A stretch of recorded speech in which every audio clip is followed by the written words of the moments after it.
And U.S. stock futures pointed to an upbeat open on Wall Street on Tuesday, with the Dow on track to break a full-session losing run as bond yields eased back. Futures for the Dow Jones Industrial Average jumped 0.6%, while those for the S&P 500 added 0.6%. Futures for the Nasdaq 100 index climbed 0.7%. And in Asia, the markets traded mixed on Tuesday. In Australia, the ASX 200 rose 35.6 points, with most sectors notching gains. Japan's Nikkei 225 gained 190.08 points, while the Topix index rose 1.08%. Across the Korean Strait, the Kospi fell 0.4%. In Hong Kong, the Hang Seng index rose 1.35%. China's mainland shares closed higher. The Shanghai Composite was up 1.97% at 3,128.6, and the Shenzhen Composite gained 2.27%. The London Stock Exchange Group has declared a 13% jump in its first quarter gross profit after generating double-digit income growth for all its core business units. Gross profit for the 3 months to March 31 was £464 million, compared with £410 million in 2017. Quarterly revenue rose 11% to £470 million, while the total income rose 13% to £520 million. The largest source of revenue was information services, which grew 11% on an organic constant currency basis to £201 million. And Atlas Mara has appointed John Staley as its new chief executive and increased its profit in 2017. Atlas Mara's former CEO, John Vitalos, stepped down in February 2017. Meanwhile, the company's adjusted net profit for 2017 rose to $37 million from $20.8 million. Statutory net profit rose to $45.4 million, including acquisition gains and restructuring costs. And Nigeria's largest company by market capitalization, Dangote Cement, has rejigged its board of directors with new appointments. Cherry Blair, who's the wife of the former British Prime Minister Tony Blair, and a former CEO of mining giant Mick Davis, are now on the board of the cement giant as non-executive directors.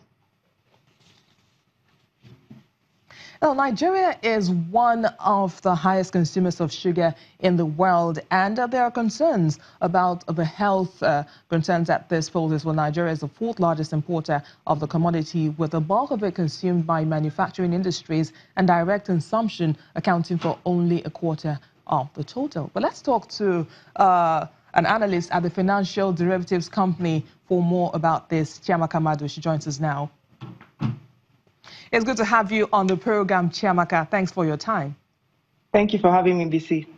So the heightened health awareness and concerns about the implication of sugar consumption is now a drag on aggregate sugar demand. What are the implications of this demand and the price of sugar globally? Okay, so first and foremost, we need to understand three factors that I believe would affect the demand and price of sugar globally. Number one is like you said, the increasing consumer awareness. So consumers now are more aware they've become more aware of the dangers that, that lies in excessive sugar consumption. And the most interesting thing is that most of the time, sugar is not consumed in its raw state. We find it in ice cream, donuts, and, cakes and other junk food. So consumers are now becoming more aware of, the dangers that lie in that. And number two factor is the fact that some countries like the UK, France, and India, they've put in place tax policies, to curb or to reduce the consumption of sugar in their country. Look at India. India increased the import duty from 50% on sugar, from 50% to 100%.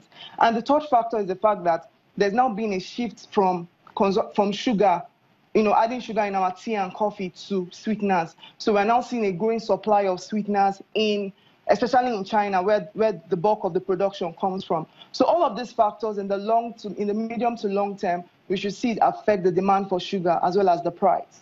But in spite of these developments, sub-Saharan Africa consumption, especially from Nigeria, Kenya, and Ghana, are projected to increase on the back of population growth. What are the dangers of this for the Nigerian economy? Well, we should remember that Nigeria has a population of over 180 million people, and our life expectancy, according to the economy, is about 53. So if other economies, other global economies like UK, France, and India are trying to reduce their consumption, and it's estimated that Nigeria would increase its consumption in the coming years, then all the health dangers I mentioned earlier, the obesity, stroke, diabetes would, come into play. We should see an increased level of those ailments in the country. And what would that do to the government or to the economy? It will now strain the government funding in the health sector. Currently, the government funding in the health sector is not so commendable. So if we're seeing an increase in ailments in the health sector, increased spending in the health sector, then that would affect the economy. But however, the good news is that Nigerians, just like other global countries or global economies, are now becoming more aware of the dangers that lie in sugar. So we see nutritionists all over the media, the social media, health experts trying to sensitize the public on, the reduction, or telling Nigerians or telling the public to reduce the consumption of sugar. But if we see this trend continue, then Nigeria would be among those global economies that are trying to reduce their consumption of sugar. Research analyst at the financial derivatives company, Chiamaka Madu, thanks for joining us on the program. South Africa's Department of Mineral Resources says the country's mines minister will appeal a court ruling in favor of the once empowered, always empowered principle over concerns that the judgment will slow racial transformation of the industry. Earlier in April, the Gauteng High Court ruled in favor of the Chamber of Mines' challenge of the government's draft mining charter, which specifies that a black ownership target of 26% must be maintained throughout the life of the mine. Well, still to come on the program, the central bank tells us some of its policies that helped Nigeria come out of economic recession. Do stay with us.